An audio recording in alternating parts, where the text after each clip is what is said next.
Bismillahirrahmanirrahim. Assalamualaikum warahmatullahi wabarakatuh. Hari ini waktunya kita untuk belajar IPA. Nah, pelajaran IPA hari ini kita sudah masuk ke tema 3 ya. Dan hari ini kita akan membahas mengenai sistem pencernaan pada hewan. Sebelumnya, silahkan dikeluarkan dulu buku paket tema 3-nya dan diperhatikan apa yang akan Ustazah sampaikan. Pertama, kita akan membahas mengenai hewan ruminansia. Ada yang tahu apa itu hewan ruminansia? Hewan ruminansia adalah kelompok hewan yang biasa memamah atau memakan 2 kali dan dikenal dengan hewan memamah biak. Contoh hewan ruminansia seperti sapi, kerbau, rusa, kambing, domba, dan kijang.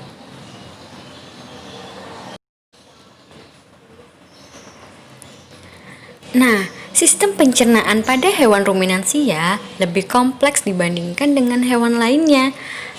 Lebih kompleks itu berarti lebih lengkap atau dia lebih banyak dibandingkan dengan hewan-hewan lainnya.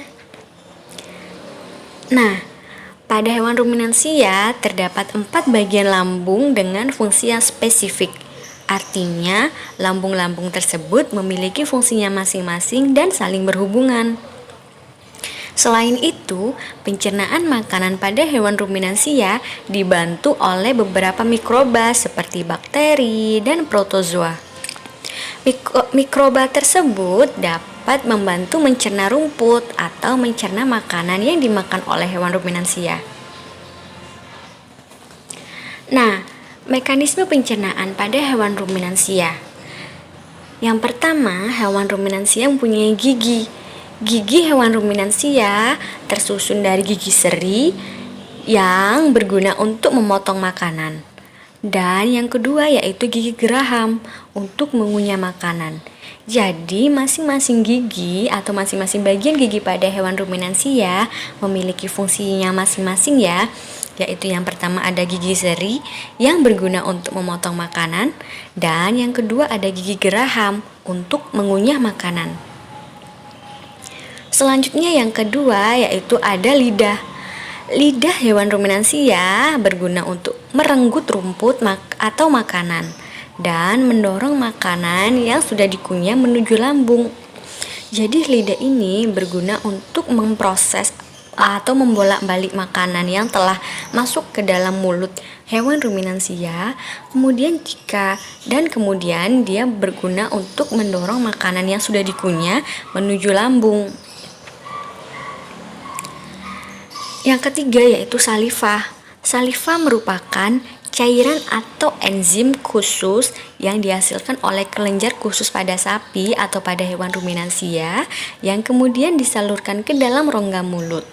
Saliva ini berperan dalam proses pencernaan kimiawi.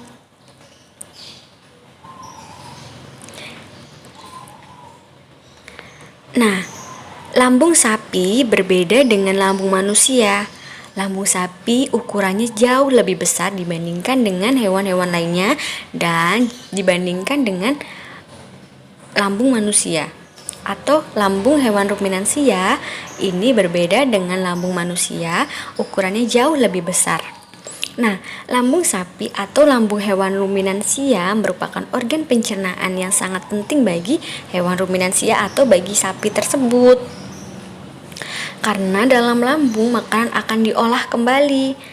Nah, lambung pada hewan ruminansia terdiri atas 4 bagian, atau pada sapi lambung tersebut terbagi menjadi 4 bagian, yaitu yang pertama ada rumen, ada retikulum, dan omasum.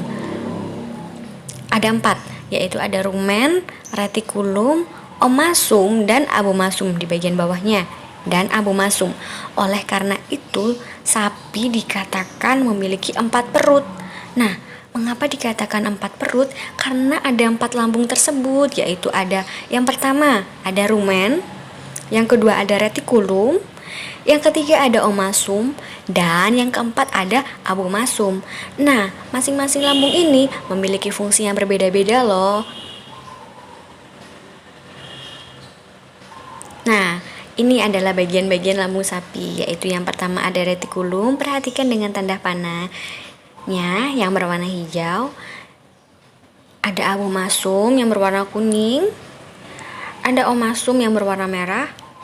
Dan rumen ada pada bagian belakang yaitu berwarna pink. Jadi sekarang kakak-kakak semua harus sudah paham ya masing-masing letaknya. Yang pertama kita membahas rumen terlebih dahulu ya. Rumen atau perut besar. Nah, rumen ini tempat terjadinya pencernaan dengan bantuan mikroba atau bakteri. Di sini makanan dicerna hingga menjadi bubur dengan gerak mengaduk yang dilakukan oleh dinding rumen. Pada saat sapi beristirahat, makanan kembali ke mulut dan dikunyah kembali. Setelah dikunyah untuk kedua kalinya, makanan akan masuk ke retikulum atau perut jala. Jadi perhatikan masing-masing step atau tahapannya ya.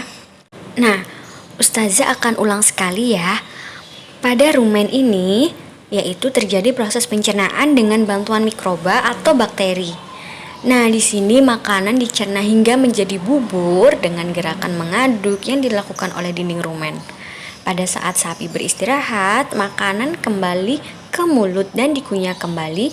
Setelah dikunyah untuk kedua kalinya, makanan masuk ke retikulum atau perut jala. Jadi, makanan itu dari rumen akan menuju ke mulut, kemudian yang kedua menuju rambung yang namanya retikulum atau perut jala. Yang kedua ada retikulum atau perut jala. Di dalam retikulum ini, makanan kembali mengalami proses fermentasi dengan bantuan bakteri anaerob dan protozoa. Di dalam bagian perut ini terjadi proses-proses absorpsi yaitu penyerapan dan penyaringan benda-benda asing yang masuk bersama makanan sehingga tidak masuk ke omasum atau perut kitab. Jadi, di retikulum ini terjadi proses penyerapan makanan-makanan tersebut dan penyaringan benda-benda asing. Jadi, ketika ada benda-benda yang tidak dibutuhkan oleh sapi atau benda-benda tersebut bukan termasuk makanan, nah, itu tidak akan masuk ke omasum atau perut kitab. Jadi yang masuk adalah adalah makanan-makanan yang diperlukan oleh sapi dalam proses absorpsi atau penyerapan. Jadi di dalam retikulum ini, makanan yang telah masuk dari mulut yang tadi telah diproses di rumen itu akan mengalami proses fermentasi dengan bantuan bakteri anaerob dan protozoa. Nah, di bagian perut ini terjadi proses absorpsi atau penyerapan makanan-makanan yang diperlukan oleh sapi dan penyaringan benda-benda asing yang masuk bersama makanan.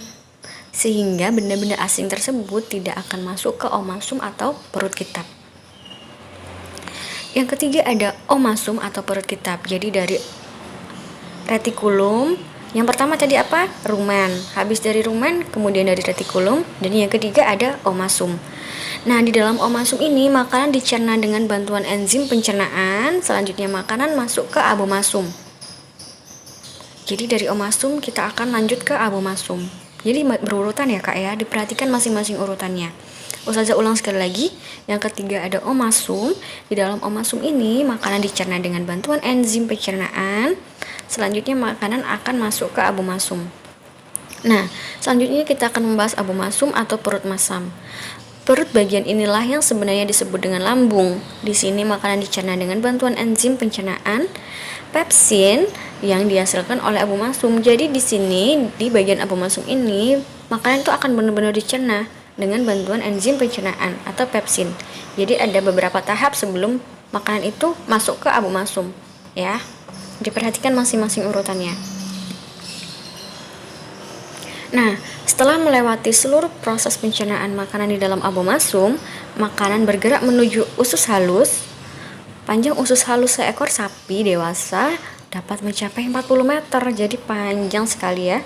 Di dalam usus halus tersebut terjadi proses absorpsi dan fermentasi. Selanjutnya sisa-sisa makanan akan dikeluarkan melalui anus.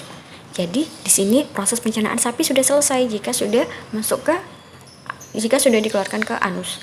Jadi Ustazah ulangi sekali lagi. Tadi yang pertama ada rumen, kemudian retikulum, kemudian omasum, dan kemudian abomasum. Jadi setelah melewati seluruh proses pencernaan tadi, makanan di dalam abomasum, makanan bergerak menuju usus halus. Panjang usus halus seekor sapi bisa mencapai 40 meter. Kemudian di dalam usus halus ini terjadi proses absorpsi dan fermentasi. Selanjutnya, sisa-sisa makanan akan dikeluarkan melalui anus. Nah, sampai di sini pembahasan kita mengenai hewan ruminansia. Semoga dapat dipahami dengan baik. Dapat kakak-kakak semua semoga bisa mengerti setiap tahapannya proses pencernaan pada hewan ruminansia. Persiapkan, pada minggu depan kita akan membahas mengenai sistem pencernaan pada manusia ya. Jadi dipelajari terlebih dahulu materi-materinya, sehingga ketika Ustazah sampaikan kakak-kakak semua sudah paham ya. Nah, Ustazah akhiri, sekian, wassalamualaikum warahmatullahi wabarakatuh.